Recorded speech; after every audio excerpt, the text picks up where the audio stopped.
आज अपने इस वीडियो में करेंगे आपके एक्सरसाइज 9.1 का क्वेश्चन नंबर 10, जिसमें कहा गया कि two poles of equal height, यानी दो पोल लेने हैं।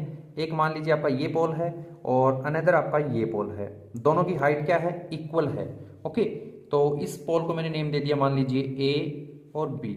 इस पोल को दे दिया मान लीजिए सी और डी। अब इन्होंने कहा कि दोनों के बीच में 80 मीटर वाइड है, यानी दोनों का जो डिफरेंस है, दोनों का जो गैप है वो 80 मीटर है। From A point between them on the road, यहाँ इसके बीच में कहीं पर भी एक पॉइंट ले लीजिए। मान लीजिए मैंने ये पॉइंट ले लिया यहाँ, ठीक है, इसको नाम दे दिया जैसे ई। इससे बनने वाला angle of elevation top of poles अगर यहाँ बनाएं तो 60 डिग्री बना रहा है, और अगर इसके टॉप से बनाएं तो वो एंगल आपका 30 डिग्री बता रहा है। ओके, ये 30 डिग्री हो गया। Find the height of poles and distance of the point from the poles. हमें दोनों की हाइट बतानी है और साथ ही साथ ये जो डिस्टेंस है ये भी बताना है। तो मान लीजिए ई से सी, ये जो डिस्टेंस इसे एक्स मान लें। कंप्लीट क्या था? कंप्लीट तो हमें दिया है 80, तो बी से ई कितना हो जाएगा? ये आपका 80 माइनस एक्स हो जाएगा। ओके, तो मैं यहां लिख देता हूं आंसर नंबर 10 के लिए, लेट ए बी, यानी ये जो ए बी है वो, एंड डी सी, यानी कि ये जो है डी सी आर इक्वल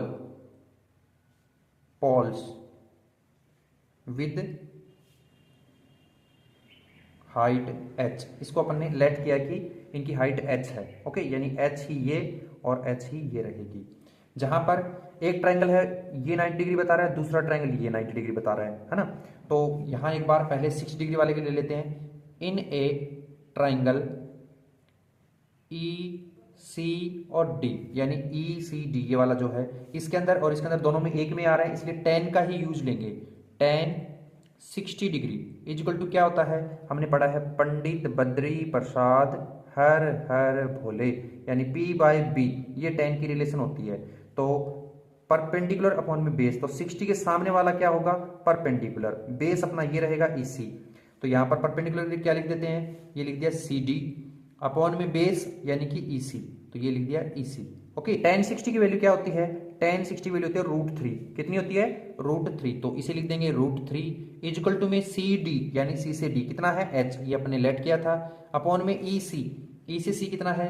यानी कि X, तो इसे X लिख देंगे। इस X को इधर रिप्लेस कर दे तो इधर डिवाइड में, इधर जाके मल्टीप्लाई में, यानी √3x इजिकल टू हाइट आ गई। ओके, अब दूसरे ट्रायंगल पर चलते हैं। दूसरा ट्रायंगल यानी कि ये वाला जो है, तो यहां कह देते हैं इन ए ट्रायंगल, इसका नाम क्या ले लिया? EBA, EBA, जहां पर B है वो 90 डिग्री है, तो इसमें इस बार एंगल 30 है, यानी tan का क्या लेंगे? tan 30 डिग्री, जिसका फॉर्मूला होता है परपेंडिकुलर अपॉन में बेस। तो 30 के अकॉर्डिंग परपेंडिकुलर कौन है? इसके सामने वाली साइड यानी AB, और अपॉन में बेस, बेस तो ये 90 और ये 30 है, तो BE रहेगा। आ गया। अब tan 30 की वैल्यू कितनी होती है? तो tan 30 की वैल्यू होती है, अपन देखें तो 1 अपॉन में √3, तो यहां लिख देंगे 1 अपॉन में √3 इजिकल टू में AB, A से B कितना है? H है, और अपॉन में BE, यानी B से E कितना है? 80 माइनस एक्स, तो उसे लिख देंगे 80 माइनस एक्स। अब ध्यान से समझिए कि ये इधर चला जाएगा, यहाँ डिवाइड में, तो कहाँ जाएगा? मल्टीप्लाई में। 1 से मल्टीप्लाई होने पे कोई इफेक्ट पड़ेगा नहीं, यानी क्या लिख सकते हैं? 80 माइनस एक्स, और अपॉन में आपका √3 है तो √3 आ जाएगा इजिकल टू में आपका H है। तो ये ध्यान से देखो, ये इक्वेशन अगर फर्स्ट है और ये इक्वेशन अगर सेकंड है, दोनों H की वैल्यू बता रही हैं, यानी यहां पर लिख सकते हैं फ्रॉम इक्वेशन 1 एंड 2, तो ये H और ये H की वैल्यू इक्वल रखी जा सकती है, यानी ये लिख देते हैं √3x इजिकल टू में ये वाली जो वैल्यू है ये 80 माइनस एक्स और √3। देखो मैंने क्या किया, इसका जो ये लेफ्ट हैंड साइड था इसके लेफ्ट हैंड की इक्वल कर दिया, क्योंकि राइट और राइट तो इक्वल है ही।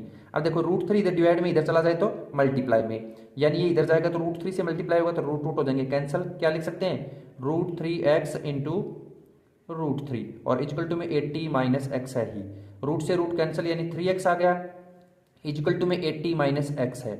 माइनस एक्स को इधर भेज दें तो यानी इधर माइनस का इधर जाके क्या हो जाएगा? प्लस का, तो 3x और प्लस x दोनों कितने हो जाएंगे? ये हो जाएंगे 4x, और इजिकल टू में 80। इधर 4 को रिप्लेस करेंगे तो डिवाइड में आएगा, यानी x की वैल्यू कितनी आ जाएगी? 80 अपॉन में 4 कैंसिल होकर 20 आ जाएगी, यानी अपन कह सकते हैं कि E से C गैप जो ये 20 मीटर है। ओके, और वहीं पर अगर यहां कह दें कि फ्रॉम इक्वेशन 1, यानी चाहे तो इसमें x की वैल्यू डाल दो चाहे इसमें डाल दो, तो मैं 1 में डाल रहा हूं, तो क्या दिया है, √3x इजिकल टू एच, यही था ना, √3x इजिकल टू एच।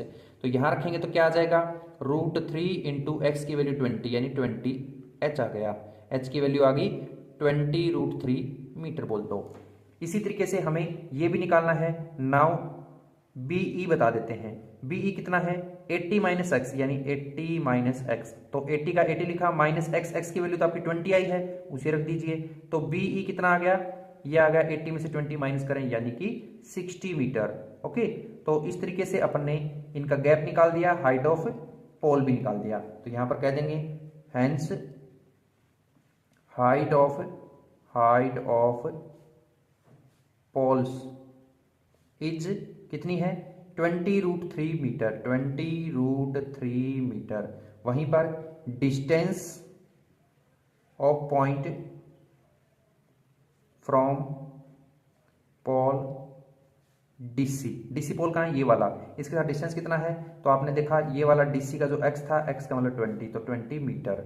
वहीं पर distance of point from pole A B, A B से कितना है, तो ए से बी अपने देखा था बीई था यानी 60 मीटर, इज 60 मीटर। तो ये हमारा फाइनल आंसर हो जाएगा। ओके, तो इस तरीके से सोल्व कर देंगे।